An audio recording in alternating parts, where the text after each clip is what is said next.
Hello everyone, my name is Ekta Barot and I am planning to move to Canada for further studies. The reason I chose Canada as my destination is because of the better career growth opportunities Canada offers. Now, when we start thinking about moving to any country, the very first requirement is to give a language test. When you start thinking about a language test, reach out to anyone, everyone would suggest you IELTS. I believe it is a household name.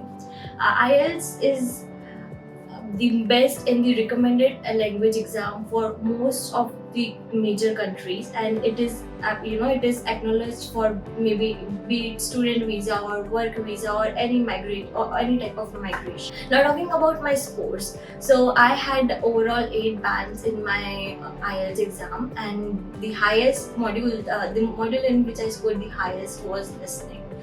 Um, yeah, I began my preparation for IELTS around 3 months in advance. Given that I'm a working professional, I had to set up a timetable and schedule, and I focused on each module equally.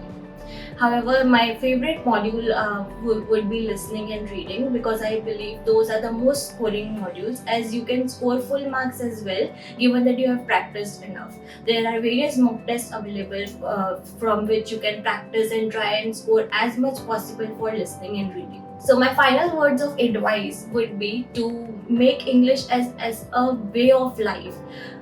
Normally the biggest mistake that people do is they think in their mother tongue and then they translate it into English, and that's the reason they have the problem while speaking. And the confidence that they can gain is by speaking, by creating the environment around them in English.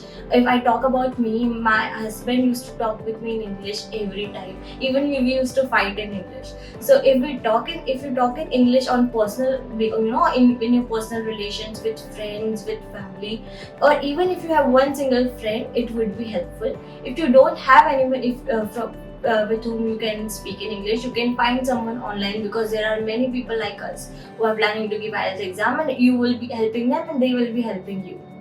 Right? So my final word of advice is, don't lose confidence. Think that you will be able to do it, and if I can do it, you can also do it. Thank you.